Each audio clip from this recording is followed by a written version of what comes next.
नमस्कार, एक बार फिर से आप सभी का बहुत बहुत स्वागत है हमारे YouTube चैनल पे। आज मैं फिर से आप सभी के लिए एक बहुत ही बेहतरीन वीडियो लेके आया हूं जो है क्लास 12 का हिस्ट्री का, और ये चैप्टर नंबर 10 है जिसका नाम है उपनिवेशवाद और देहात।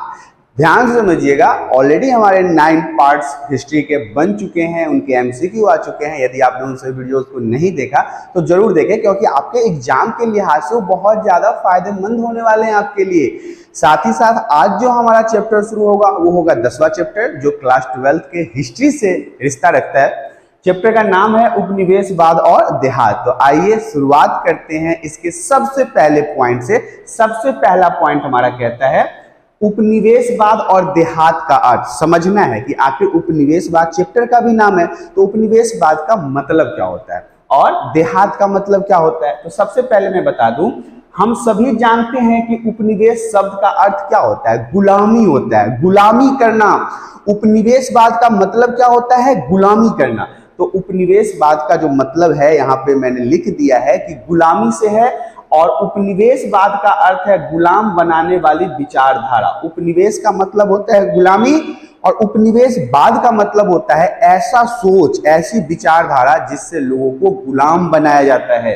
तो इस तरह से आपने उपनिवेशवाद का अर्थ और उपनिवेश का अर्थ समझ लिया। अब इसके अलावा हमें देहात के बारे में भी समझना है। तो देहात को अक्सर गांव या ग्रामीण जीवन पद्धति व्यतीत करने वाले व्यक्तियों के संदर्भ में देखा जाता है। जो देहात है, इससे क्या मतलब है कि जो गांव में लोग रहते हैं ना, जो देहात में रहते हैं, जो ग्रामीण होते हैं, उन्हें हम देहाती के नाम से जानते हैं।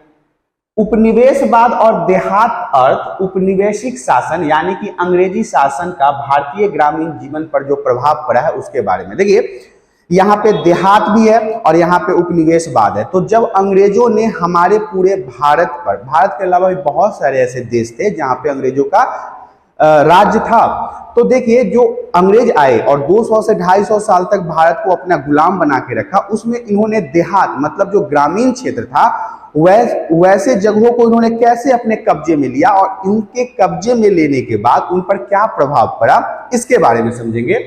तो देखिए, उपनिवेशवाद भी समझ में आ गया और आपको देहात भी समझ में आ गया। अंग्रेजों ने कैसे उपनिवेश फैलाया वो हम आगे बताएंगे, लेकिन यहाँ पे एक छोटा सा इंट्रो दे दिया है जिससे आपको उपनिवेशवाद और देहात सही तरीके से समझ में आ जाए। इसके बाद जो सबसे पहला पॉइंट है वो है प्लासी का युद्ध।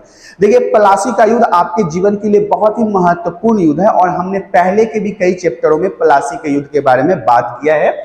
प्लासी का युद्ध 23 जून 1757, याद रखिएगा कब हुआ था, 23 जून 1757 को मुर्शिदाबाद के दक्षिण में 22 किलोमीटर दूर नदिया जिले के गंगा नदी के किनारे प्लासी नामक स्थान पर हुआ था। इसीलिए इसे हम प्लासी युद्ध भी कहते हैं, क्योंकि यह युद्ध जो हुआ था वो खुद ही प्लासी नामक जगह पे हुआ था, इसलिए इसे प्लासी के युद्ध के नाम से भी जाना जाता है। कब हुआ था, 23 जून और 1757, तारीख भी याद रखिएगा, 23 जून 1757 को हुआ था।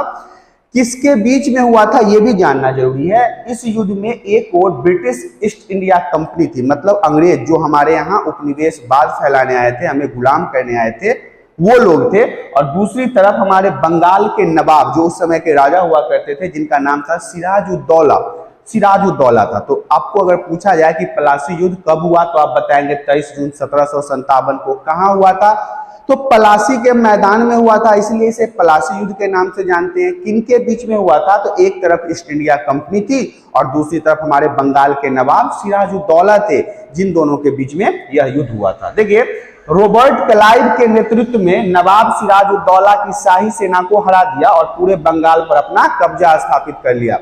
यहाँ पे आपको जानना जरूरी है कि रॉबर्ट क्लाइव जो था, जो अंग्रेजी शासक का अधिकारी था, मतलब ईस्ट इंडिया कंपनी का मुलाजिम था, उसने हमारे बंगाल के नवाब सिराजुद्दौला की शाही सेना मतलब राजा के सेना को हरा के वहां पे क्या किया, अपना कब्जा स्थापित कर लिया, या फिर आप कहिए कि उस पूरे एरिया में इसने उपनिवेशवाद फैला लिया, इसे अपने गुलाम बना लिया, अपना गुलाम बना लिया। किसने, रॉबर्ट क्लाइव ने। किसके राज को, सिराजुद्दौला के राज्य को। कब हुआ था युद्ध, 23 जून 1757 को। कहां हुआ था, प्लासी के मैदान में, इसीलिए इसे हम प्लासी के युद्ध के नाम से जानते हैं। आगे की स्लाइड में बढ़ते हैं। जब अंग्रेजों ने सिराजुद्दौला के राज को हथिया लिया, उसके बाद इसने इसमें कर व्यवस्था का शुरुआत कर दिया, टैक्स वसूलना शुरू कर दिया, बंगाल पर विजय होने के बाद अंग्रेजों ने कर वसूलने की व्यवस्था बनाई। जब बंगाल पर उसने अपना आधिपत्य जमा लिया, उसे अपने कब्जे में ले लिया, उसके बाद उसने क्या किया, टैक्स वसूलने की व्यवस्था बनाई, पैसे वसूलने की व्यवस्था बनाई। अंग्रेजों के समय काल में मुख्य रूप से 3 प्रकार की कर व्यवस्था प्रचलित थी। जब अंग्रेजों का शासन था ना हमारे भारत में, उस समय अंग्रेजों के द्वारा मुख्यतः 3 प्रकार के टैक्स वसूले जाते थे हमारे भारत के लोगों से। ये 3 प्रकार के जो टैक्स है, यही इस पूरे चैप्टर का रीढ़ है, रीढ़ की हड्डी है, जड़ है, स्तंभ है। आपको इन कर वसूलने के व्यवस्था को, जो 3 प्रकार की व्यवस्था है, इसे आपको सही तरीके से समझना होगा। पहला था इस्तेमारी बंदोबस्त, जमींदारी व्यवस्था, और इसे अस्थाई बंदोबस्त के नाम से भी जाना जाता है। दूसरा है रैयतवाड़ी व्यवस्था, और तीसरा है महालवाड़ी व्यवस्था। इन तीनों को आप बिल्कुल याद कर लीजिएगा, एग्जाम में अक्सर पूछा जाता है, और इस चैप्टर का मुख्य स्तंभ ही यही तीनों कर व्यवस्था ही है।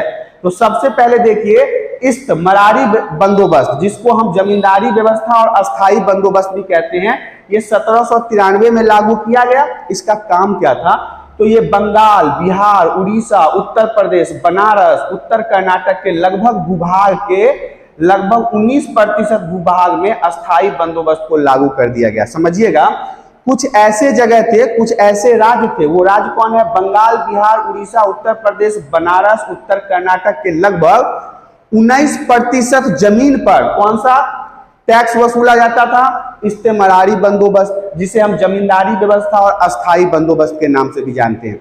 इस इस्तेमारी बंदोबस्त और जमींदारी या फिर अस्थाई बंदोबस्त को हम आगे बहुत ज्यादा डिटेल्स में पढ़ने वाले हैं।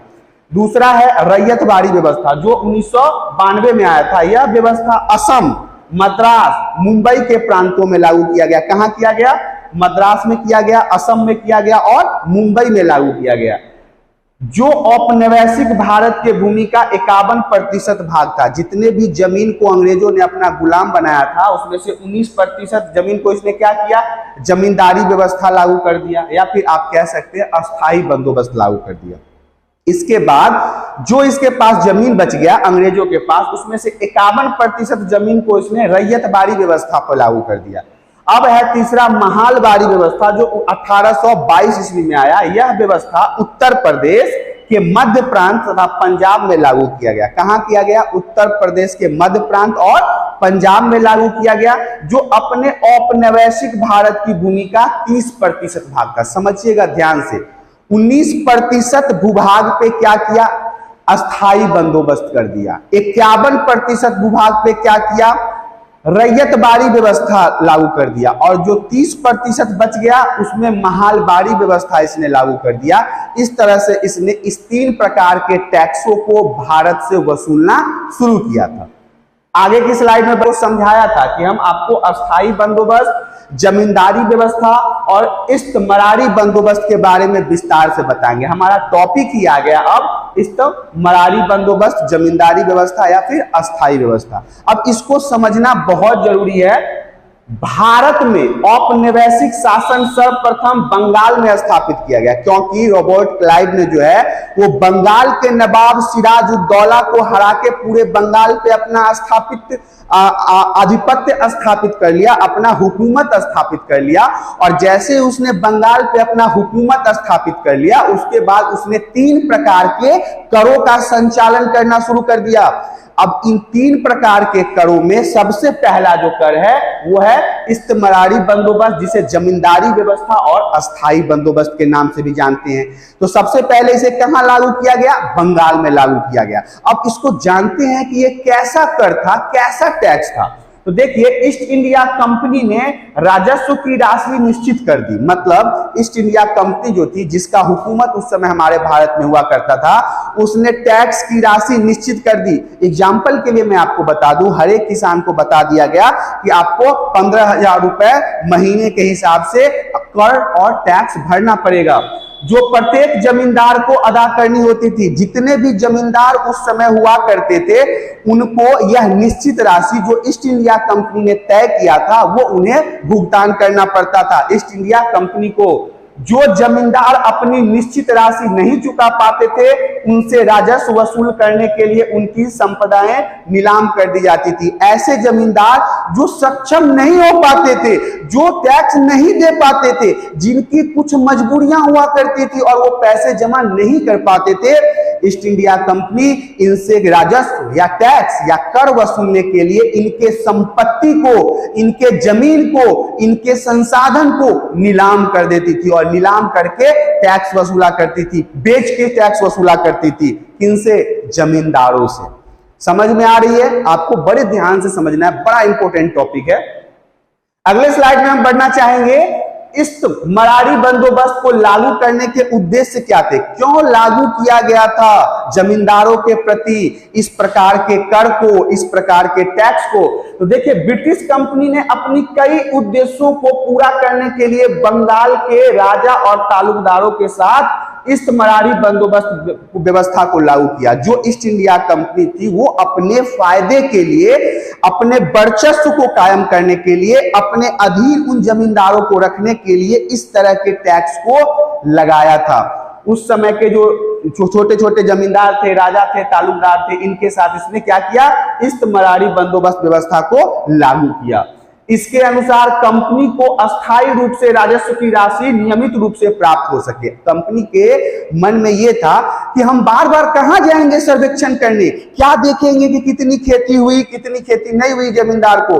हाँ, उसने एक फिक्स पैसा अपने हर महीने लेने की योजना बनाई और एक निश्चित कर दिया कि आपको इतना पैसा हर महीने हमें देना पड़ेगा, जिससे अंग्रेजों को यह फायदा था कि एक निश्चित राशि उसे निश्चित समय पे प्राप्त हो जाया करता था। 1770 में बंगाल की ग्रामीण आर्थिक व्यवस्था दयनीय तथा संकटपूर्ण स्थिति का सामना कर रही थी। अब देखिए, 1770 की बात है। जो बंगाल के किसान थे, जमींदार थे, छोटे व्यापारी थे, अस्थायी लोग थे, आम लोग थे, ये भूखमरी जैसी समस्याओं का सामना करना पड़ रहा था। इनको आर्थिक संकट था, इनके घर में पैसा नहीं था, बेरोजगारी था, ये खुद ही बहुत बुरे हाल से जी रहे थे।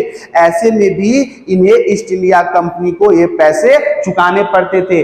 अकाल की स्थिति की पूर्ण आवृत्ति होने के कारण कृषि नष्ट हो रही थी और व्यापार पतन की ओर अग्रसर हो रहा था। मैंने बताया था ना, अकाल था, कृषि नहीं हो पा रहा था, खेती नहीं हो पा रहा था, सूखा बाढ़ के कारण पूरा कृषि समाप्त हो चुका था, व्यापार ठप पड़ चुका था, फिर भी इन्हें अंग्रेजों को इस प्रकार के कर को देना मजबूरी बन चुका था।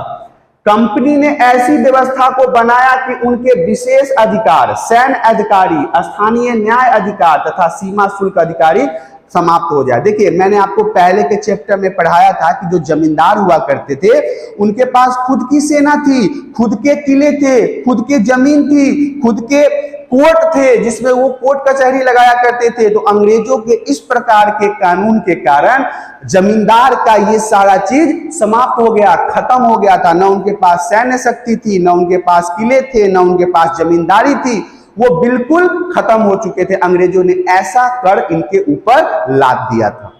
आगे की स्लाइड में बढ़ते हैं। अस्थाई बंदोबस्त से जमींदारों को लाभ। अब अस्थाई बंदोबस्त जो लगाया गया, इससे जमींदारों को क्या लाभ हुआ? क्या वाकई में लाभ हो रहा था? अगर लाभ हो रहा था तो वो किस प्रकार के लाभ थे, इसके बारे में भी जानना जरूरी है। जमींदार भूमि के वास्तविक स्वामी बन गए और उनका यह अधिकार वंशानुगत बन गया। देखिए, जो जमीन था, अस्थाई बंदोबस्त से जमींदारों को यह हुआ कि वो जमीन के मालिक बन गए, क्योंकि उस पर तो अंग्रेजों का हक नहीं था। अंग्रेजों ने तो कह दिया, भाई जमीन तुम्हारा, बस हमें इतना पैसा चाहिए। तो इससे जमींदारों को मालिकाना हक मिल गया कि वो जमीन के मालिक हो गए। जमींदार अंग्रेजों की जड़ें भारत में मजबूत करने में मदद करने लगे। अब देखिए, वो चापलूसी करने लगे अंग्रेजों के, क्योंकि जमींदार को बहुत ज्यादा कर चुकाना पड़ता था। तो वो कोशिश करते थे कि अंग्रेज अधिकारियों से मिलजुल कर वो कैसे भी अपना जीवन यापन चला सके, जिससे क्या हुआ कि अंग्रेजों का पैर और हमारे भारत में मजबूत होने लगा। जमींदार जब जमीनों के मालिक बन गए तो वह कृषि में रुचि लेने लगे और भारत में उत्पादन की भारी वृद्धि हुई, जिससे अंग्रेजों को राजस्व प्राप्त करने में और अधिक पैसा मिलने लगा, जिसका लाभ भारतीय जमींदारों को भी हुआ। जब इनके पास खुद का जमीन आ गया, जब जमींदार को यह कह दिया गया कि आप निश्चित कर हमें पे करें और उसके बाद आप अपने जमीन में क्या करते हैं हमें उससे कोई मतलब नहीं है। तो जमींदारों को लगा कि अब हम जमीन के मालिक हो गए, तो उन्होंने फिर से अपने जमीनों पर खेती करना शुरू कर दिया, उपज बढ़ाना शुरू हो गया। इससे सिर्फ और सिर्फ जमींदारों को लाभ नहीं था, इससे अंग्रेजों को भी लाभ था, क्योंकि जितना ज्यादा जमीन पे वो खेती करते थे उतना ज्यादा राजस्व और कर अंग्रेजों को भी जाता था। और हालांकि इससे फायदा जमींदारों को भी होता था। कंपनी को प्रति वर्ष निश्चित आय की प्राप्त होने लगी। अब जो किसान नहीं चुका पाते थे, जिसमें अंग्रेजों को उनके जमीन या प्रॉपर्टी को नीलाम करना पड़ता था, जब जमींदारों ने खेती करना शुरू कर दिया तो एक साल में जितना राशि तय किया गया था, जितने पैसे तय किए गए थे अंग्रेजों के द्वारा, वो उन्हें सही तरीके से प्राप्त होने लगा। लगान वसूल करने के लिए कंपनी को अब अधिकारियों की आवश्यकता नहीं रही और धन स्वयं जमींदार इकट्ठा करके कंपनी तक पहुंचाने लगे। पहले क्या होता था कि कंपनी ने जो पैसे तय किए थे उसे इकट्ठा करने के लिए उसे ऑफिसर तैनात करना पड़ता था, कर्मचारी तैनात करना पड़ता था। लेकिन जब जमींदार खुद से खेती वगैरह करने लगे, फसलों को उगाने लगे, तो वो खुद ही धन इकट्ठा करके ईस्ट इंडिया कंपनी को पहुंचा दिया करते थे। ये सब कुछ लाभ था अस्थायी बंदोबस्त के जमींदारों को। अब हम आगे की स्लाइड में बढ़ते हैं। अस्थायी बंदोबस्त के किसानों पर बुरे प्रभाव। अब जमींदारों को फायदे तो आपने देख लिए, लेकिन जो किसान थे उनको किस तरह का खामियाजा भुगतना पड़ा, किस तरह के नुकसान का सामना करना पड़ा, यह भी इंपॉर्टेंट है। किसानों को जमींदारों की दया पर छोड़ दिया गया। जो बड़े बड़े जमींदार हुआ करते थे उनके दया पर छोटे छोटे किसानों को छोड़ दिया गया। वो उससे मनमाना काम करवाते थे, मनमाने तरीके से उनका शोषण करते थे। कौन? जमींदार। ज्यादा से ज्यादा काम करके वो काम करवा के किसानों को शोषण किया जाता था। जमींदार किसानों का बेरहमी से शोषण करने लगे। अब समझिएगा बात को, शोषण करने का मतलब है उनके ऊपर अत्याचार करने लगे। जो बड़े बड़े जमींदार थे वो छोटे छोटे किसानों पर अत्याचार करने लगे। किसानों के जमीन पर कोई हक नहीं रहा, वह सिर्फ जमीन पर मजदूर बनकर रह गए। जो जमींदार थे वो तो मालिक हो गए, लेकिन जो किसान थे उनका जमीन पर कोई कब्जा नहीं रहा, सिर्फ वो मजदूर बन के रह गए। जमींदारों के खेत में दिन रात मेहनत करते थे, फसल उगाते थे, उसके बदले में थोड़ा मोड़ा उनको अन्न दे दिया जाता था। ज्यादा फायदा यहाँ पे जमींदार का हुआ करता था और ईस्ट इंडिया कंपनी का हुआ करता था। लगान की दरें बहुत अधिक थी, जो टैक्स था वो बहुत अधिक थी, जिससे वह दिनों दिन गरीब होते चले गए और किसानों के पास अपनी जमीन बचाने के लिए कोई कानूनी अधिकार नहीं रह गया। जो छोटे छोटे किसान थे उन्हें जो टैक्स देना पड़ता था या फिर लगान देना पड़ता था, उसका जो दर था, मतलब जो ब्याज था, वो बहुत ज्यादा था और धीरे धीरे वो और गरीब होते चले गए। उनके पास ऐसा कोई कानून भी नहीं था जिससे वो अपने जमीनों को बचा सके। समाज में आर्थिक और सामाजिक शोषण बढ़ता गया, जिसके कारण किसान गरीब एवं जमींदार धनवान बनते चले गए। एक ऐसा समय आया कि जमींदारों ने किसान का शोषण करना शुरू कर दिया। शोषण करते करते किसान जो है वो जमीन पे आ गए और जो जमींदार थे वो उनसे कमा कमा के धनवान होते चले गए। इनकी आर्थिक और सामाजिक स्थिति समाज में खराब होने लगी। किसी की? किसानों की। आगे की स्लाइड में बढ़ते हैं। अगला स्लाइड हमारा कहता है जमींदार ठीक समय पर राजस्व क्यों नहीं दे पाते थे एवं उनकी जमीनें क्यों नीलाम कर दी जाती थी। जो जमींदार को सालाना पैसा फिक्स किया गया था ईस्ट इंडिया कंपनी के द्वारा, वो क्यों नहीं दे पाते थे, और अगर वो नहीं दे पाते थे तो उनके जमीनें नीलाम क्यों कर दी जाती थी, कैसे कर दी जाती थी, ये भी इंपॉर्टेंट पॉइंट है। उत्तर बंगाल में 1793 में इस्तमरारी बंदोबस्त लागू किया गया और इस व्यवस्था को लागू करने के बाद बहुत सारी जमींदारियां जो थी, जो जमींदार थे, नीलाम होने लगे। इसके निम्नलिखित कारण थे। जब उत्तर बंगाल में 1793 में जब सिराजुद्दौला की पलासी युद्ध में हार हो गई, उसके बाद जब यह कानून लगाया गया इस्तमरारी बंदोबस्त, उसके बाद बहुत सारे जमींदारों की जमीन चली गई, जमींदारियां चली गई, क्योंकि वो सही समय पर टैक्स नहीं भर पाते थे। उसके कुछ कारण थे।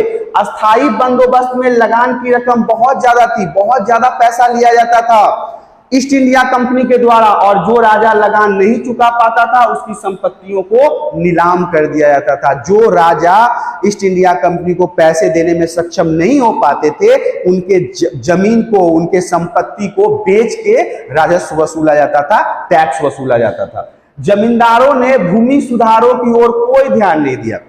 जो जमींदार जो थे वो, अब देखिए, जब इतने ज्यादा टैक्स उनको देना पड़ता था और उस तरह से खेती नहीं हो पाती थी, कभी सूखा पड़ जाता था, कभी बाढ़ आ जाता था, ऐसे में उन्होंने जमीन को सुधारने की कोई पहल भी नहीं की। राजस्व की राशि तो एक समान रहती थी, राजस्व की राशि जो थी वो एक समान थी, परंतु कई बार सूखा, अकाल पड़ने या अधिक वर्षा के कारण फसलें बर्बाद हो जाती थी। अभी मैंने समझाया ना, कभी सूखा पड़ गया, कभी बाढ़ पड़ गया, इससे फसलें नुकसान हो गई। लेकिन ईस्ट इंडिया कंपनी तो भाई अपना राशि निश्चित कर दिया था कि हमें इतना का इतना पैसा चाहिए ही, चाहे तुम खेती करो या ना करो, तुम्हारा फसल बर्बाद हो जाए या तुम भाड़ में जाओ। ऐसा उनका मानना था कि तुम जैसे भी हो, हमें निश्चित राशि तुम्हें पे करना ही पड़ेगा। परंतु राजस्व वैसे का वैसा ही था, जिस प्रतिकूल परिस्थितियों में चुकाना काफी कठिन हो जाता था। और ऐसी स्थिति में क्या होता था, खेती हुई नहीं, फसल हुआ नहीं, फसल बिका नहीं, तो राजा या जमींदार जो थे वो पैसे नहीं चुका पाते थे, और ऐसी स्थिति में उसकी संपत्ति, प्रॉपर्टी, संसाधन, इन सभी को अंग्रेज ईस्ट इंडिया कंपनी के द्वारा नीलाम कर दिया जाता था। आगे की स्लाइड में बढ़ते हैं। जमींदारों की शक्तियों पर नियंत्रण। जो जमींदार थे, आपको मैंने इनकी शक्तियों के बारे में पीछे वाले चैप्टर में बहुत अच्छे से डिटेल्स में बताया। यदि आपने उस चैप्टरों को, वीडियो को नहीं देखा तो जरूर देखें, क्योंकि आपके एग्जाम के लिए बहुत महत्वपूर्ण होने वाला है। और मैंने जो भी आपको बताया है वो पूरे डिटेल्स में बताया है। तो देखिए, जमींदारों की सैन्य टुकड़ियों को भंग कर दिया गया। जो मैंने पहले के चैप्टर में बताया था कि जमींदारों के पास खुद की सेना थी, किले थे, तोप थे, बंदूकें थी, तो इन सभी चीजों को भंग कर दिया गया, खत्म कर दिया गया ईस्ट इंडिया कंपनी के द्वारा। जमींदारों की जो सैन्य टुकड़ियां थी उन्हें खत्म कर दिया गया, सीमा शुल्क खत्म कर दिया गया, जो जमींदारों के द्वारा वसूला जाता था, जो जमींदार द्वारा लगाया करते थे, उसे भी वो खत्म कर दिया गया, जिससे जमींदारों को लाभ हुआ करता था। जिस सीमा शुल्क जमींदारों के द्वारा वसूला जाता था, ईस्ट इंडिया कंपनी ने इसे भी समाप्त कर दिया। उनकी कचहरियों को कंपनियों द्वारा चयनित कलेक्टरों की देखरेख में रखा गया। जो कचहरी गांव के जमींदार लगाया करते थे अपने आसपास तालुका के लोगों के लिए, उसे भी समाप्त कर दिया गया। अब ये कचहरियां ईस्ट इंडिया कंपनी के द्वारा जो चयनित कलेक्टर हुआ करते थे वो अपने देखरेख में रखते थे। स्थानीय पुलिस का अधिकार खत्म कर दिया गया। जो स्थानीय पुलिस हुआ करते थे उनका अधिकार भी समाप्त कर दिया गया, क्योंकि पहले स्थानीय पुलिस के माध्यम से जमींदार अपना रौब जमाते थे दूसरे लोगों पर, उसे भी समाप्त कर दिया गया। कलेक्टर समय के साथ साथ सभी प्रशासनिक कार्य करने लगे। धीरे धीरे कलेक्टर तो पहले कचहरी में आए ग्रामवासियों को देखने के लिए, लेकिन धीरे धीरे उन्होंने अपना अधिकार सभी जगहों पे जमा लिया, और धीरे धीरे उनका वर्चस्व पूरे समाज में आ गया। और अगर कोई जमींदार सही तरीके से काम नहीं करता था या राजस्व नहीं चुका पाता था, तो उनके लिए कलेक्टर तुरंत समन भेज देता था, नोटिस भेज देता था कि भैया तेरा जमीन नीलाम कर दिया जाएगा। इस तरह से आपने जमींदार की शक्तियों पर नियंत्रण को भी समझा। अगले स्लाइड में बढ़ते हैं। अगला स्लाइड हमारा कहता है ईस्ट इंडिया कंपनी के समय जमींदार की स्थिति। जब ईस्ट इंडिया कंपनी थी उस समय हमारे भारत के जमींदारों की स्थिति कैसी थी, कैसे हालत में वो जी रहे थे, इसके बारे में जानते हैं। 1793 में अस्थायी बंदोबस्त के अनुसार जो जमींदार भूमि कर की निश्चित राशि नहीं जमा करवा सकता था, उसकी भूमि नीलाम कर दी जाती थी। अगेन रिपीट है, और मैं कई बार समझा चुका हूं आपको कि जो जमींदार या जो किसान या जो राजा या जो तालुकदार अपने राजस्व की निश्चित सीमा को ईस्ट इंडिया कंपनी को नहीं चुकाते थे, उनके जमीन को नीलाम कर दिया जाता था। नीलाम मतलब बेच दिया जाता था। नीलामी करने की इस व्यवस्था से 75% से अधिक जमींदार अपने जमीन गवा बैठे। अब ये जो अंग्रेजों ने नीलामी करने की व्यवस्था चालू की ना, शुरुआत की ना, इससे क्या हुआ कि बहुत सारे ऐसे किसान थे जो समय पर राजस्व नहीं चुका पाते थे। तो 100% किसानों में से 75% किसान ऐसे थे जो अपना जमींदारी गवा बैठे, जमीन बिकवा गए, उनका जमीन बिक गया, नीलाम हो गए वो। इसके अनुसार जमींदारों को निश्चित भूमि कर जमा करवाना होता था, और इस प्रकार जमींदार भूमि कर इकट्ठा करने वाले ही बनकर रह गए। धीरे धीरे क्या हुआ कि ये जमींदार टैक्स जमा करते करते ही अपना जीवन बिता दिया, और इनका तब भी टैक्स पूरा नहीं हो पाता था, और धीरे धीरे इनकी जमींदारी भी छिनती चली गई। तो आप कह सकते हैं ईस्ट इंडिया कंपनी का जब शासन था उस समय जमींदारों की स्थिति अच्छी नहीं थी, क्योंकि इनसे इतना ज्यादा लगान या फिर टैक्स या फिर कर या फिर राजस्व वसूला जाता था कि इनकी स्थिति दिन प्रतिदिन दयनीय होती गई। और एक समय तो ऐसा आ गया कि 75% जमींदारों की जमींदारी ही चली गई, नीलाम हो गए वो। आगे की स्लाइड में बढ़ते हैं। जमींदारों की स्थिति में गिरावट के कारण जो जमींदार थे उनकी स्थिति ऐसी क्यों हो गई, इसके क्या कारण थे, इसके बारे में अब जानना जरूरी। देखिए इसमें क्या होता था कि राज्य की राशि बहुत अधिक थी, जो राजस्व वसूला करता था, जो ईस्ट इंडिया कंपनी टैक्स वसूला करती थी, वो पैसे बहुत ज्यादा हुआ करते थे किसानों के लिए, जमींदारों के लिए। जमींदार इसे जमा नहीं करा पाते थे, अतः उनकी जमीन नीलाम कर दी जाती थी, जिससे उन्हें हानि उठानी पड़ती थी। अब मान लीजिए उनके पास, एक एग्जांपल देता हूं कि अगर उनके पास एक जमीन का टुकड़ा है, जो अब कर जो है वो 1 लाख रुपए का, अगर वो 1 लाख रुपए जमा नहीं कर पाए तो अंग्रेज आएंगे, वो जमीन का टुकड़ा बेच के 1 लाख रुपए लेके चले जाएंगे। इससे क्या होता था कि जमींदारी धीरे धीरे खत्म होती जा रही थी, उनका जमीन धीरे धीरे कम होता जा रहा था। कृषि की उपज के भाव कम थे, जो वो कृषि करते थे, जो खेती करते थे, जो अन्न उगाते थे, उसको बेचते थे अंग्रेजों के यहाँ, तो बहुत कम पैसा देते थे, जिससे जमींदार किसानों के निर्धारित कर वसूल नहीं कर पाते थे। अब देखिए, अब बिकता तो कम दाम में था, जिससे वो जमींदार जो थे वो टैक्स नहीं वसूल पाते थे। फसल खराब होने पर भी राजस्व जमा करवाना पड़ता था। फसल खराब हो गया या फिर किसी कारण से फसल सही तरीके से नहीं हो पाया, फिर भी इन्हें राजस्व की राशि जमा करनी ही पड़ती थी, जिससे जमींदारों को या तो घाटा उठाना पड़ता था या उनकी जमीन नीलाम कर दी जाती थी। अब तो कहीं ना कहीं से तो जमींदारों को पैसा इकट्ठा करके देना ही पड़ेगा, तो या तो जमीन बेच के दो या फिर कहीं से कर्जा उठा के दो, तो कहीं ना कहीं नुकसान तो जमींदारों का ही हुआ करता था, क्योंकि कर तो उनको जमा करना ही था। अगर कर नहीं जमा करते तो जमीन नीलाम हो जाता। किसानों से कर ना मिलने पर जमींदार मुकदमा करने के सिवाय कुछ नहीं कर सकते थे और मुकदमा लंबा चलने से उन्हें घाटा हो जाता। देखिए, जो किसान थे उनसे अगर कर नहीं मिलता था तो वो केस करते, मुकदमा करते। और ऐसा तो नहीं है कि मुकदमा आज किया और कल फैसला हो गया, लंबे लंबे समय तक ये मुकदमा चलता रहता था, जिससे जमींदार को ही नुकसान होता था। इस कारण से आप देख रहे हैं कि जमींदारों की स्थिति में गिरावट जो हुआ वो किन किन कारणों से हुआ है। अब हम आगे की स्लाइड में बढ़ते हैं।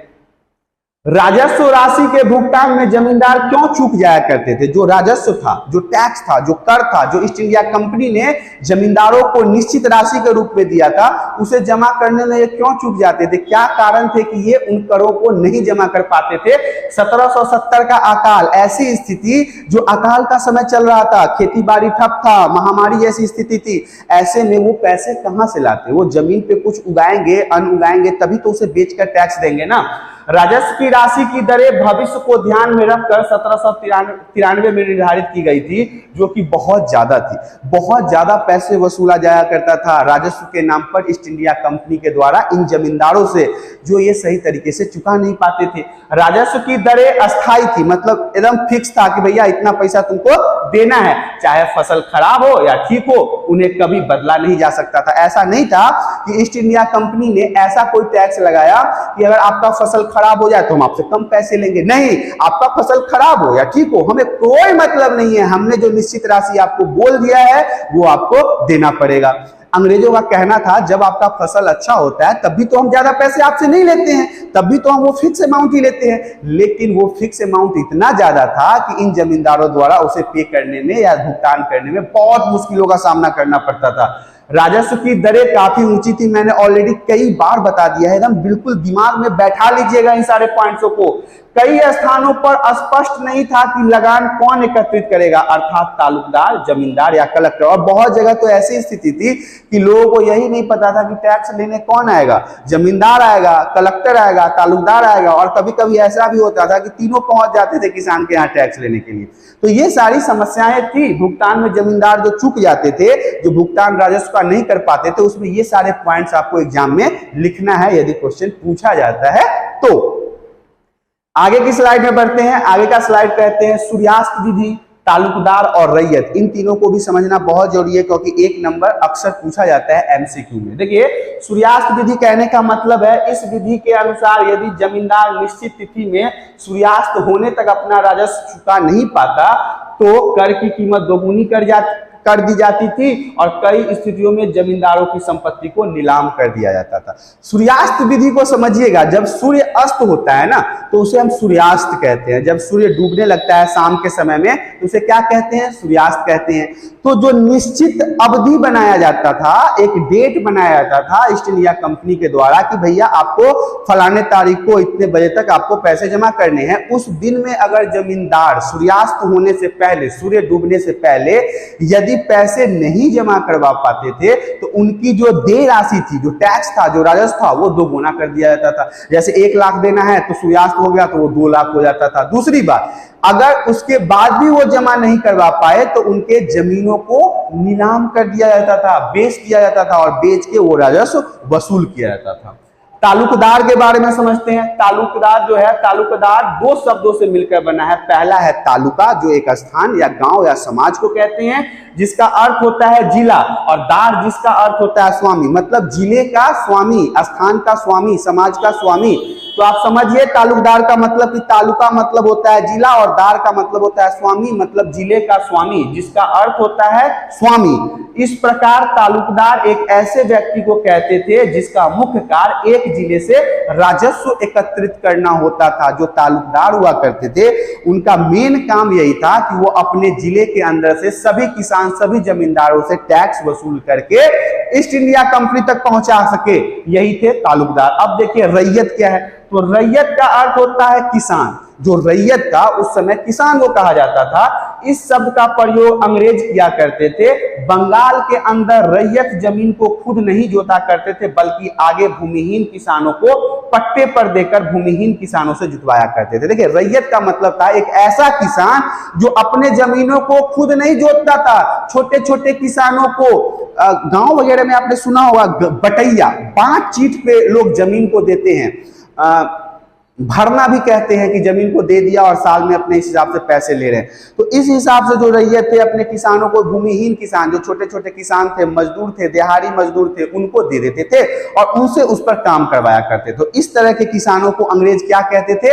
रैयत कहते थे। याद रखिएगा रैयत। तो यहाँ पे सूर्यास्त विधि, तालुकदार और रैयत आपको समझ में आ गया होगा। आगे की स्लाइड में बढ़ते हैं। अगला स्लाइड हमारा कहता है बंदरवान में की गई एक नीलामी की घटना। ये एक स्टोरी है, इसे ध्यान से समझिएगा। जैसा कि आप सभी को मैं बता दूं कि ब्रिटिश इंडिया जो थी, जो ईस्ट इंडिया कंपनी थी, वो क्या था कि वो कंपनी के अनुसार जो उनका नियम था वो स्त्रियों से संपत्ति नहीं ली जाती थी। मतलब स्त्रियों से वो तो कर भी नहीं लेते थे और उनके संपत्तियों को वो नीलाम भी नहीं करते थे, ऐसा नियम बना रखा था। जिस कारण बर्दवान के राजा ने अपनी जमीन का कुछ हिस्सा अपनी माताजी के नाम कर दिया, क्योंकि इनको पता चल गया था कि अंग्रेज जो है, जो ईस्ट इंडिया कंपनी है, वो महिलाओं के जमीन को नीलाम नहीं करती, कर नहीं वसूलती, टैक्स नहीं वसूलता। तो इन्होंने चालाकी किया और क्या किया, अपने जमीन के कुछ हिस्से को अपने माता के नाम कर दिया, क्योंकि महिलाओं के तो जमीन को नीलाम करता नहीं।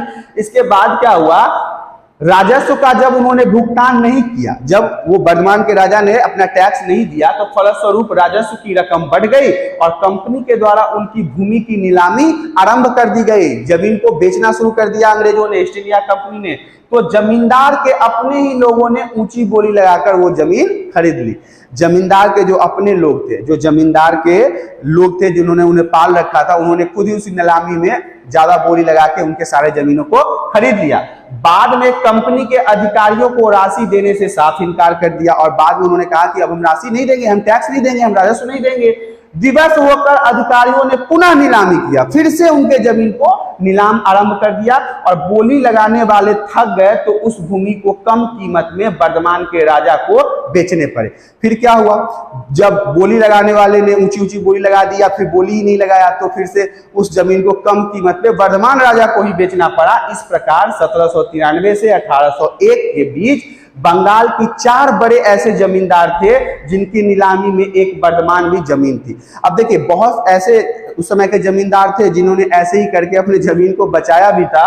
और इसमें कहते हैं कि बहुत बेनामी खरीद हुई, जहां पे 95% से अधिक फर्जी बिक्री थी। ये जो खरीद बिक्री हो रहा था ना, ये फर्जी बिक्री हो रहा था। राजा खुद या फिर जमींदार खुद अपने लोगों को नीलामी में बैठा देता था, बोली लगवा देता था, ऊंची ऊंची बोली कोई खरीद ही नहीं पाता था। उसके बाद वो अपने कम कीमतों पे उन जमीनों को फिर से खरीद लेता था। तो इस तरह से एक स्टोरी थी ये, बर्दवान में की गई एक नीलामी की घटना, जो आपके लिए इंपॉर्टेंट है, हो सकता है एमसीक्यू में आपसे पूछा जा सकता है। आगे की स्लाइड में बढ़ते हैं। जमींदार अपनी संपत्ति को नीलाम होने से कैसे बचाते थे? जब वो राजस्व नहीं चुका पाते थे, जब वो टैक्स नहीं दे पाते थे, तो ऐसी हालत में उन्हें अपना जमीन भी बचाना था, अपनी जमींदारी भी बचानी थी। तो वो कैसे बचाते थे? देखिए फर्जी बिक्री के द्वारा जमींदार अपनी जमीन को नीलाम होने से बचाते थे। फर्जी बिक्री अभी समझाया ना, इनके खुद के लोग ही जाके नीलामे में ऊंची ऊंची बोली लगा देते थे, कोई खरीद ही नहीं पाता था। जमींदार अपनी जमीनों को घर की महिलाओं के नाम पर कर दिया जाता था, क्योंकि अभी मैंने बताया कि महिलाओं की जमीन को नीलाम नहीं किया जाता था, उनसे राजस्व नहीं वसूला जाता था, क्योंकि औरतों की संपत्तियों को इस्तमरारी बंदोबस्त कानून के माध्यम से नीलाम नहीं किया जा सकता था। ये जो अस्थाई बंदोबस्त था ना, इसके माध्यम से आप महिलाओं के नाम पर यदि कोई जमीन है तो उसे आप नीलाम नहीं कर सकते थे। जमींदार नीलामी एजेंटों के साथ मिलकर जोड़ तोड़ कर लिया करते थे। सेटिंग आ गया। ये जो नीलाम करने वाले ऑफिसर थे ना, इनके साथ मिलकर ये सेटिंग कर लिया करते थे और कुछ ले दे के मामला को रफू चक्कर कर दिया करते थे। जमींदार नीलामी में अपने आदमियों से ही अन्य लोगों की तुलना में बहुत अधिक बोली लगाकर नीलामी को प्रभावित किया करते थे। ये पहले इसे सेटिंग कर लेते थे अपने आदमियों को कि जाओ नीलामी में बैठो और ज्यादा से ज्यादा बोली लगाना, जिससे वो प्रभावित हो जाए, कोई खरीदे ही नहीं तो कम दाम में फिर मेरे कोई बेच देगा, हम खरीद लेंगे। इस तरह से जो जमींदार थे, राजा थे, तालुकदार थे, वो अपने प्रॉपर्टी को बचाने के लिए इस तरह के हथकंडे अपनाया करते थे। आगे की स्लाइड में बढ़ते हैं। रैयतबाड़ी व्यवस्था, ये दूसरा व्यवस्था आ गया। इससे पहले जो हमने अस्थाई बंदोबस्त देखा था वो मेरा पहला था, अब ये हमारा रैयतबाड़ी व्यवस्था। तीन व्यवस्था था ना कर वसूलने का, तो ये दूसरा है रैयतबाड़ी व्यवस्था। अब हम इसके बारे में पढ़ेंगे। अब हम रैयतबाड़ी व्यवस्था के बारे में जानते हैं। देखिए, इस व्यवस्था को 1792 में मद्रास प्रेसिडेंसी के बार महल, जिसे सर्वप्रथम कानून लागू किया गया था, इस व्यवस्था के प्रारंभ हो जाने के बाद संपूर्ण मद्रास में सन 1820 ईस्वी में कैप्टन मुनरो द्वारा प्रयोग किया गया। इसके अंतर्गत कंपनी तथा रैयतों के बीच सीधा संबंध था। राजस्व के निर्धारण में तथा लगान वसूल करने में किसी जमींदार या बिचौलिए की भूमिका नहीं थी। रैयतबाड़ी व्यवस्था को समझिए। रैयतबाड़ी व्यवस्था जब लागू किया गया मद्रास में, तो ये वहां का सर्वप्रथम कानून तो लागू किया गया। इसमें अच्छाई क्या थी कि जो अभी तक बिचौलियों के द्वारा राजस्व वसूल किया जाता था, जैसे जमींदार हो गए, तालुकदार हो गए, कलेक्टर हो गए, इन दो लोगों के द्वारा राजस्व वसूला जाता था अलग अलग जगहों पे। लेकिन रैयतबाड़ी व्यवस्था लागू करने के बाद ये हो गया कि डायरेक्ट जो किसान थे वो अपने कर की राशि जो निश्चित की गई थी ईस्ट इंडिया कंपनी के द्वारा, वो डायरेक्ट जाके ईस्ट इंडिया कंपनी को जमा करवा पाते थे। इसमें कोई भी बिचौलिया नहीं था। यह व्यवस्था 30 वर्षों तक चलता रहा। कितने दिनों तक चलता रहा? 30 वर्षों तक। क्या चला? रैयतबाड़ी व्यवस्था। कंपनी के अधिकारी उन्हें खेतों में काम करवाने लगे और भूमि कर भी बढ़ा दिया। इसमें क्या हुआ? कंपनी के जो अधिकारी थे वो उन्हें खेतों में काम करवाने लगे और टैक्स भी बढ़ा दिया, जिससे कृषक वर्ग अपनी भूमि साहूकार के पास गिरवी रखकर ऋण लेते थे, जहां वे ऋणग्रस्तता के जाल में फंस जाते थे। यदि किसान कर नहीं दे पाते थे तो उनकी भूमि छीन ली जाती थी तथा राजस्व वसूल करने के लिए कंपनी के अधिकारी रैयतों पर अत्याचार करते थे। ध्यान से समझिएगा अभी पूरे पॉइंट को। रैयतबाड़ी व्यवस्था आपको मैंने समझा दिया। इसमें कोई भी बिचौलिया नहीं होता था। डायरेक्ट जो टैक्स या राजस्व का पैसा था वो ईस्ट इंडिया कंपनी को जमा होता था। यह व्यवस्था 30 वर्षों तक मद्रास में चलता रहा। लेकिन जब ईस्ट इंडिया कंपनी के लोगों ने किसानों को खेत में काम करवाना शुरू कर दिया, तो ये खेत में काम करने के लिए बड़े बड़े साहूकार जमींदार से पैसे ऋण पर, सूद पर लिया करते थे, और ये जब कर नहीं चुका पाते थे तो इनकी जमीनें छीन ली जाती थी और इन पे अत्याचार भी किया जाता था। ये रैयतबाड़ी व्यवस्था थी जो 1792 में मद्रास प्रेसिडेंसी के बार महल, जिसे सर्वप्रथम लागू किया गया था। कब लागू किया गया था? 1792 में। कब तक चली थी? 30 वर्षों तक चली थी। और इसमें क्या क्या हो रहा था, कैसे अत्याचार हो रहा था किसानों पर, कैसे उन्हें प्रताड़ित किया जा रहा था, कैसे उन्हें जमीनों को छीन लिया जाता था, क्योंकि व्यवस्था तो वही थी। वो उतना फसल नहीं उगा पाते थे, वो उतना टैक्स नहीं दे पाते थे, और वो अगर टैक्स नहीं दे पाते तो इसके बदले में उनसे जमीन छीन लिया जाता था, उनके साथ मारपीट भी होती थी, और अत्याचार तो इनके जीवन में ही लिखा हुआ था। इस तरह से आपने रैयतबाड़ी व्यवस्था को समझा। अब हम आगे की तरफ बढ़ते हैं। रैयतबाड़ी व्यवस्था का मद्रास में प्रभाव। जब रैयतबाड़ी व्यवस्था चालू किया गया तो इसके मद्रास में क्या प्रभाव हुए उसको जानते हैं। यह व्यवस्था कृषकों के लिए हानिकारक सिद्ध हुई। जो कृषक थे, किसान थे, उसके लिए यह बहुत ज्यादा नुकसानदायक साबित हुआ। इससे ग्रामीण अर्थव्यवस्था में गिरावट आ गई। जो गांव के लोग रहने वाले थे, जो गांव में रहने वाले थे, उनका आर्थिक स्थिति खराब हो गया, खाने पीने के लाले पड़ गए, उनके घर की स्थिति खराब हो गई। कृषक गरीब एवं ऋणग्रस्त के जाल में फंस गए। पैसा लेने के लिए वो साहूकार के पास जाते थे, साहूकार उन्हें ऊंचे इंटरेस्ट पर पैसा देता था ब्याज वसूलने के लिए, और धीरे धीरे इस ऋणग्रस्तता के जाल में फंस गए और अपने जमीनों से भी हाथ धो बैठे। इस व्यवस्था के कारण मद्रास में लगभग 1,80,00,000 एकड़ जमीन पड़ती रह गई, खाली रह गया, कोई खेती नहीं हुआ। किसानों के पास पैसे नहीं थे, वो इस तरह से जाल में फंस गए थे कि उनके पास ना तो पैसे थे और ना वो जमीन पर खेती कर पाते थे। तो 1,80,00,000 एकड़ जमीन क्या हो गया, पड़ती रह गया, जमीन खाली रह गया, जिसपे कोई फसल नहीं हुआ पाए। इस व्यवस्था के कारण कृषि की स्थिति में भी काफी गिरावट आ गई। जब खेती ही नहीं हुआ, जब फसल ही नहीं उगाया जाता था, तो कृषि में तो गिरावट आएगा ही ना। कृषि में गिरावट आ गया और बहुत ज्यादा नुकसान का सामना करना पड़ा, भुखमरी आ गई, आर्थिक स्थिति खराब हो गई, ग्रामीण क्षेत्र में रहने वालों किसानों की स्थिति बहुत ज्यादा बदतर हो गई। आगे की स्लाइड में बढ़ते हैं। आगे का स्लाइड हमारा कहता है मुंबई में रैयतवाड़ी बंदोबस्त व्यवस्था। जो मुंबई में रैयतवाड़ी, पहले तो मद्रास की बात हमने कर ली, अब हम एक बार मुंबई के बारे में पढ़ेंगे। सन 1819 से 1827 ईस्वी तक मुंबई में गवर्नर एल्फिंस्टन थे। कौन थे गवर्नर? एल्फिंस्टन। आपसे 1 नंबर के क्वेश्चन में पूछ सकता है कि जब मुंबई में रैयतवाड़ी बंदोबस्त व्यवस्था शुरू किया गया तो वहां के गवर्नर कौन थे? तो आप बताएंगे वहां के गवर्नर थे एल्फिंस्टन, जिन्होंने 1818 ईस्वी में पेशवा के राज्यों को अपने अधीन कर लिया।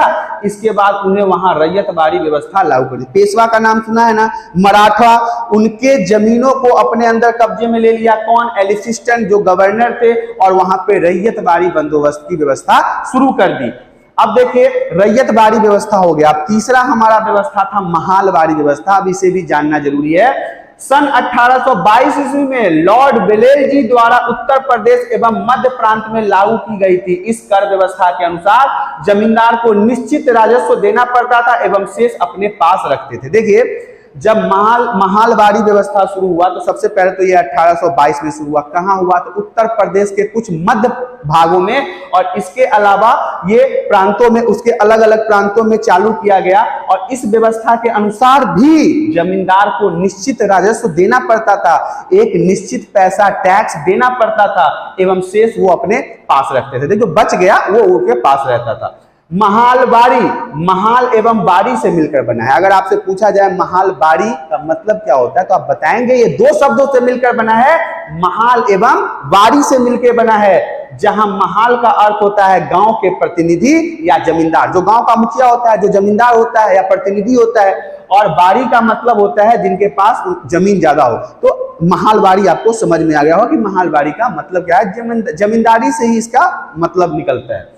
इस व्यवस्था के अंतर्गत राजस्व रकम जमा करने का काम मुकदमा प्रधान, देखिए जो टैक्स वसूला जाता था, इस व्यवस्था के अंतर्गत जो राजस्व का रकम, जो टैक्स का पैसा वसूला जाता था, वो मुकद्दम प्रधान किसी बड़े रैयत को दिया जा सकता था, जो सरकार को राजस्व एकत्रित करके संपूर्ण भूमिका कर देते थे।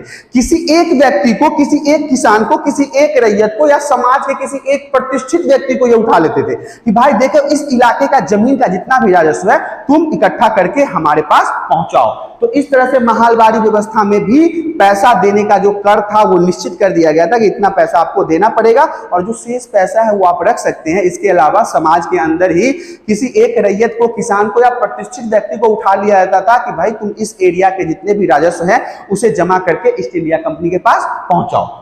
आगे की स्लाइड को देखते हैं। आगे का स्लाइड कहते हैं महालवाड़ी व्यवस्था के प्रभाव। जब महालवाड़ी व्यवस्था लागू किया गया तो इसके क्या प्रभाव पड़े किसानों पे, किस तरह के खामियाजा भुगतने पड़े किसानों को, या फिर कोई फायदा हुआ था महालवाड़ी व्यवस्था लागू करने से? इस व्यवस्था के कारण ग्रामीण जमींदार की स्थिति में गिरावट आ गई। ऐसी व्यवस्था लगाई गई जिससे जो ग्रामीण जमींदार थे, जो किसान थे छोटे मोटे, उनके स्थिति में गिरावट आ गई। कंपनी द्वारा राजस्व की जाल में फंस जाने के कारण राजस्व की दर वह चुका नहीं पाए, परिणाम स्वरूप कंपनी द्वारा उनकी भूमि छीन ली जाती थी। ये जो फिक्स निश्चित पैसे हुआ करते थे जो राजस्व के नाम पर ईस्ट इंडिया कंपनी महालवाड़ी व्यवस्था में किसानों से वसूला करती थी, यदि वह उस पैसे को नहीं चुका पाते थे तो उनकी भूमि, उनकी जमीन उनसे छीन ली जाती थी। राजस्व का रकम पूरा न करने के कारण जमींदार एवं किसान मजदूर बन गए।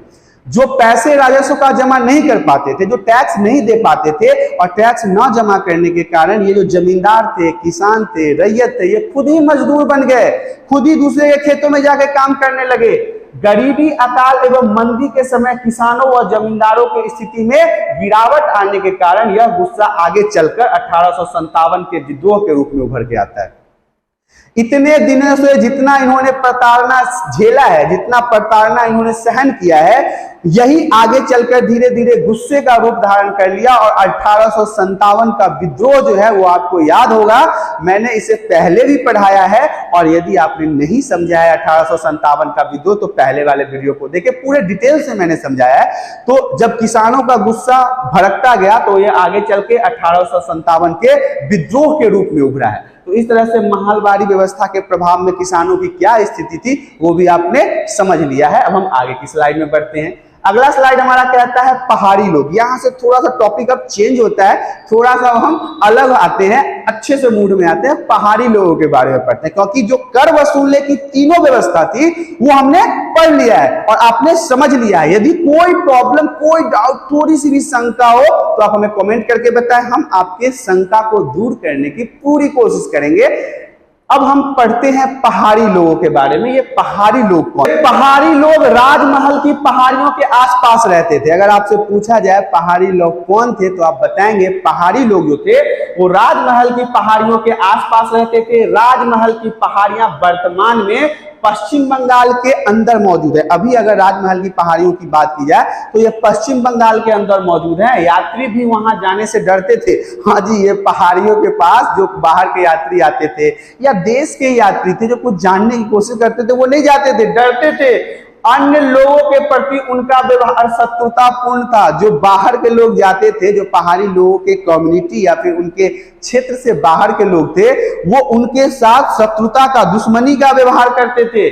उनकी जीवन पद्धति निम्नलिखित प्रकार की थी। अब ये जो पहाड़ी लोग थे वो कैसे जीते थे? वो पहाड़ी लोग जो थे वो जंगल की उपज पर निर्भर करते थे। अपने जंगलों के अंदर जो ये उपजाते थे उसी को खा के ये रहते थे। पहाड़ी लोग खाने के लिए जंगल से महुआ के फूल इकट्ठा किया करते थे। महुआ का नाम सुना होगा आपने, गांव घर में इसके पेड़ बहुत ज्यादा होते हैं और इसका लोग भोजन के रूप में भी उपयोग करते हैं। तो ये पहाड़ी लोग जो थे ये अपने भोजन के लिए जंगलों से महुआ का फूल का भी उपयोग करते थे। भूमि को साफ करके झाड़ियों में आग लगाकर और उसकी राख को खाद के रूप में प्रयोग में लाते थे। भूमि को, झाड़ियों को आग लगाते थे, फिर राख जो बनता था उसे जमीन में लगाते थे जिससे वो खाद के रूप में अपने उर्वर क्षमता को बढ़ाते थे। जैसे जैसे जंगल खत्म होते गए, कृषि योग भूमि में वृद्धि होती गई, वैसे वैसे इनका जीवन मुश्किल में चलता गया। ये तो पहाड़ी लोग थे, जंगली में लोग थे, जंगल में रहते थे। लेकिन जैसे जैसे कृषि वाले भूमि का विस्तार हुआ, जंगल सिमटता गया और इनका जीवन पद्धति भी सिमटता चला गया। जमीन को उपजाऊ बनाने के लिए प्रतिभूमि के रूप में कुछ समय खाली छोड़ दिया करते थे। ये जमीन को उपजाऊ बनाने के लिए जहां पे ये खेती करते थे कुछ कुछ समय के लिए उसे खाली छोड़ देते थे ताकि उनके अंदर उर्वरक क्षमता वापस पुनः से आ जाए। तो ये थे पहाड़ी लोग जो पश्चिम बंगाल में वर्तमान में रहते हैं। बाहरी लोगों से इनका मतलब नहीं था क्योंकि उन्हें वो शत्रु के रूप में देखते थे। उन्हें यात्री लोग जो थे वो वहां जाने से भी डरते थे क्योंकि जाते थे तो खत्म में हो जाते थे। इस प्रकार से आपने पहाड़ी लोगों के बारे में जाना। अब हम आगे की स्लाइड में बढ़ते हैं। संथालों का आगमन बहुत इंपॉर्टेंट है, वेरी वेरी वेरी इंपॉर्टेंट। अक्सर पूछा जाता है एग्जाम में, इससे एमसीक्यू भी आते हैं, इसीलिए इसको बड़े ध्यान से पढ़ना आपको जरूरी है। 18वीं सदी के दशक में पहाड़ी लोगों के समक्ष नई समस्या उभर कर आई जो संथालों का आगमन था। जो पहाड़ी लोग थे ना उनके समक्ष एक नई समस्या आ गई क्योंकि संथालों का आगमन हो गया और 18वीं सदी में संथाल आए थे। ये संथाल जमीन को जोतकर चावल और कपास उगाते थे। इनकी भी खेती करने के जो तरीके थे, इसमें ये जमीन को हल से जोतते थे और उसमें चावल की खेती करते थे और कपास की खेती करते थे। जंगलों को काटकर इमारती लकड़ी निकालते थे। संथाल राजमहल के निचले क्षेत्र पर आकर बस गए। हाँ, संथाल जो थे वो राजमहल, जो पहाड़ी लोग जो थे उससे नीचे वाले क्षेत्र पर आकर बस गए और पहाड़ी लोग जो थे वो ऊपर वाले क्षेत्र पर बसे हुए थे। इसीलिए क्षेत्र में रहने वाले पहाड़ी लोग को और पीछे जाना पड़ा। वो जो ऊपर रहते थे, जब संथाल नीचे आ गए तो वो थोड़ा और पीछे खिसक गए। दोनों झूम खेती कृषि किया करते थे। अब झूम खेती कृषि क्या है तो झूम खेती कृषि के बारे में अभी आगे बताऊंगा, तो एक पूरा स्लाइड आपको समझना है कि झूम खेती कृषि क्या है।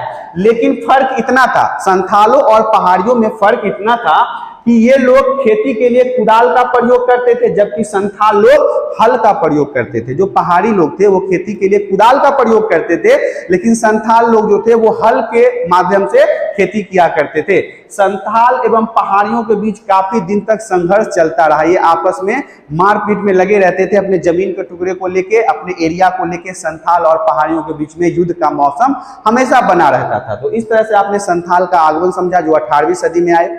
ये भी उन्हीं पहाड़ियों के निचले हिस्से में आए जो अभी वर्तमान में पश्चिम बंगाल में है, और ये हल से खेती करते थे और जो पहाड़ी लोग थे वो कुदाल से खेती करते थे। दोनों के बीच में मतलब झड़प का मौसम बना रहता था, माहौल बना रहता था। आगे की स्लाइड में हम बढ़ते हैं। आगे का स्लाइड हमारा कहता है संथाल विद्रोह। अब संथाल विद्रोह भी अक्सर एग्जाम में पूछा जाता है और इंपॉर्टेंट है, आपको समझने योग्य बातें इसमें मिलेगी। जब सरकारी अधिकारी जमींदारी व्यापारियों पर अत्याचार तथा शोषण किया गया, जब सरकारी मतलब ईस्ट इंडिया कंपनी अधिकारियों द्वारा जमींदार व्यापारियों पर अत्याचार या फिर उनका शोषण किया गया, जिसके विरोध में संथालों ने एक विद्रोह का आरंभ किया और इसे ही संथाल विद्रोह की संज्ञा दी गई। जब ईस्ट इंडिया कंपनी के द्वारा जमींदार का शोषण हुआ, व्यापारियों का शोषण हुआ, किसानों का शोषण हुआ, रैयतों का शोषण हुआ, तब संथाल ने अपना एक ग्रुप बनाया और ईस्ट इंडिया कंपनी के खिलाफ विद्रोह कर दिया। यह विद्रोह 1855 से 1846 ईस्वी में प्रारंभ हुआ, जिसका नेतृत्व सिंधु तथा कानू ने किया। दो नाम इंपॉर्टेंट है, पूछा जाएगा एमसीक्यू में कि संथाल विद्रोह का नेतृत्व किसने किया, तो आप बताएंगे सिद्धू तथा कानू ने किया था। कब तक चला यह विद्रोह? 1855 से 1846 के बीच में हुआ था। यह विद्रोह 1855 से 1846 ईस्वी में प्रारंभ हुआ था। इन्हीं दोनों में यह प्रारंभ हुआ था। अब देखिए संथाल विद्रोह आपको समझ में आ गया होगा। संथाल विद्रोह से हम आगे की तरफ बढ़ते हैं। अगला पॉइंट हमारा कहता है नेक्स्ट स्लाइड में कि विद्रोह का दमन कैसे हुआ। जो विद्रोह हुआ उसको कैसे कुचला गया, कैसे झुकाया गया। जब संथाल विद्रोह काफी तीव्र गति से फैल रहा था, जब बहुत ज्यादा तीव्र गति से संथाल उग्र हो गए, विद्रोही बन गए, तब इस विद्रोह में निम्न वर्ग के जो गैर संथाली ने संथाल के साथ मिलकर इस विद्रोह में बढ़ चढ़कर हिस्सा लिया। मतलब और भी लोग जो संथाली नहीं थे वो लोग भी संथाल के साथ जुड़ गए और इनका भारी बहुमत हो गया और फिर यह जो विद्रोह था वो और तीव्र गति से बढ़ने लगा।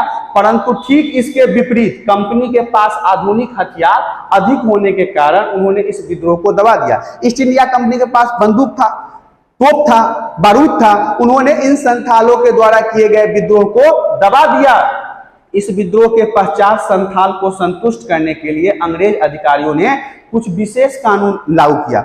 जब ईस्ट इंडिया कंपनी देखा कि संथालों का विद्रोह इतना तीव्र हो गया तो हो सकता है कि आगे भी चल के ये विद्रोह कर सकते हैं, इसलिए इन्होंने इसके लिए एक विशेष प्रकार का कानून बनाया ताकि संथाल संतुष्टित हो जाए और रुक जाएं और विद्रोह न करे। उन्होंने संथाल परगना को पुनः निर्माण करवाया, जिसके अंतर्गत 5500 वर्ग मील का क्षेत्र था, जिसमें भागलपुर तथा बीरभूम जिला का हिस्सा था। जो अभी बिहार का एक हिस्सा है भागलपुर, वो और बीरभूम, वो भी उसमें था, जिसके अंतर्गत अंग्रेजों ने एक नया कानून बनाया और इनको फिर से बसाने का काम किया। ये था विद्रोह का दमन। अब हम आगे की स्लाइड में बढ़ते हैं। अगला स्लाइड कहता है फ्रांसिस बुकानन।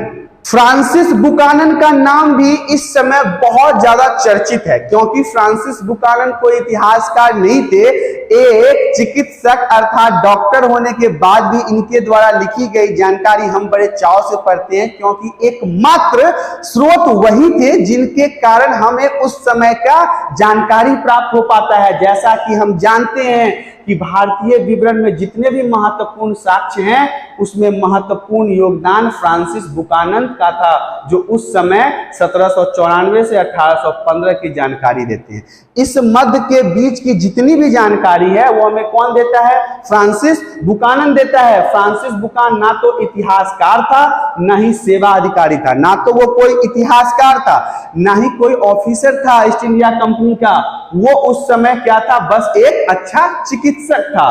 बाद में बंगाल सरकार के निवेदन पर कंपनी के क्षेत्राधिकार वाली भूमि का सर्वे भी किया था। जितने भी जमीन पर कंपनी का अधिकार था, मतलब ईस्ट इंडिया कंपनी का अधिकार था, इसका सर्वेक्षण भी किया था। किसने? फ्रांसिस बुकानन ने। अब देखिए कुछ समय के बाद इसका तबीयत खराब हो गया, यह अस्वस्थ हो गया, तो ये वापस ब्रिटेन लौट गया और फ्रांसिस बुकानन अपनी मां की मृत्यु के बाद उनके संपत्ति के वारिस बने और उन्होंने अपनी मां के वंश का नाम हैमिल्टन को अपना लिया और बाद में जाके वो क्या बन गए? फ्रांसिस बुकानन हैमिल्टन के नाम से प्रसिद्ध हो गए, क्योंकि जब उनका तबीयत खराब हो गया तो वापस अपने घर ब्रिटेन चले गए, वहां पे अपनी माँ के साथ रहा। जब माँ की मृत्यु हो गई तो माँ का जो सरनेम था वो हैमिल्टन था, तो बाद में उन्होंने अपने माता का नाम ही अपने साथ लगा लिया और उनका पूरा नाम बन गया फ्रांसिस बुकानन हैमिल्टन। और इनके द्वारा जो लिखी गई जानकारी है वो अंग्रेजों के समय में किस तरह से कर वसूला जाता था, किस तरह जमींदारी हुआ करता था, किस तरह के किसान हुआ करते थे, ये इन्होंने लिखा था। हालांकि ये कोई इतिहासकार नहीं थे, ये एक चिकित्सक थे और चिकित्सक होने के बाद भी इन्होंने बहुत अच्छी अच्छी जानकारियों को हमारे लिए इतिहास का स्रोत बनाया है। आगे की स्लाइड में बढ़ते हैं। अगला स्लाइड कहता है हमारा दक्कन दंगा। अब ये भी दक्कन दंगा के बारे में पढ़ते हैं। 12 मई 1875 ईस्वी को पुणे जिले के सुपा नामक गांव में यह आंदोलन शुरू हुआ था। कहां हुआ था? 12 मई 1875 में पुणे जिले के सुपा नामक गांव में दक्कन दंगा शुरू हुआ। इस विद्रोह में सुपा गांव के रैयत ने मिलकर साहूकारों के विरोध में अपना आक्रोश दिखाया। साहूकार वो थे जो जिनसे ये छोटे छोटे रैयत किसान जो थे वो पैसा लिया करते थे ब्याज पे, तो इतना ज्यादा वो इनको परेशान करता था कि इनके खिलाफ उन्होंने विद्रोह कर दिया। सुपा गांव के जितने भी रैयत किसान थे इनके खिलाफ विद्रोह कर दिया। साहूकारों का लेखा खाता भी जला दिया। जितना लेखा खाता था वो कॉपी में लिखा रहता था कि इतना पैसा इसको दिया, इतना पैसा इससे लेना है, उन सबको जला दिया गया। उनके घर में आग लगा दी गई, अनाजों की दुकानों को भी लूट लिया गया, उनके घरों में भी आग लगा दिया गया और उनकी दुकानें लूट ली गई। जितने भी साहूकार थे उनकी दुकानें लूट ली गई। दक्कन दंगा आयोग का निर्माण हुआ था 1875 में। यह विद्रोह 1875 के विद्रोह की भांति ही थी। 1875 में जो विद्रोह हुआ था ऐसा ही दक्कन दंगा को भी माना जाता है। अतः ईस्ट इंडिया कंपनी के अधिकारियों द्वारा मुंबई के सरकार पर मामले की जांच करने का दबाव डाला गया और मुंबई सरकार ने जांच के लिए सन 1875 ईस्वी में दक्कन में हुए विद्रोह की जांच के लिए एक आयोग गठित किया। जब यह दंगा इतना विस्तृत हो गया तब ऊपर से दबाव आया मुंबई सरकार को, जो ईस्ट इंडिया कंपनी का, हालांकि वहां पर सारे ईस्ट इंडिया कंपनी के ही शाखाएं थी, तो ऊपर के ऑफिसर ने यहाँ पे दबाव दिया कि दक्कन दंगा आयोग के हिसाब से इस जो विद्रोह हुआ है इसकी जांच करवाया जाए। तो 1875 में एक आयोग का निर्माण हुआ जिसने दक्कन दंगा के अंदर होने वाले सभी पहलुओं को जांच किया और इसी जांच करने के लिए दक्कन दंगा आयोग बनाया गया था। कब? 1875 ईस्वी में। अब यहाँ पे मैं आपको बता दूं कि इस चैप्टर में आने वाले जितने भी इंपॉर्टेंट पॉइंट थे वो सभी समाप्त हो चुके हैं। आशा करता हूं कि आपको सभी पॉइंट समझ में आए होंगे। अगर नहीं समझ में आया तो आप हमें कमेंट करके बता सकते हैं। साथ ही साथ यदि वीडियो पसंद आती है तो आप वीडियो को लाइक जरूर करें। चैनल पे पहली बार आए हैं तो चैनल को सब्सक्राइब करें। और अब हम आपके साथ फिर मिलेंगे अगले वीडियो में, तब तक के लिए इजाजत दीजिए। धन्यवाद।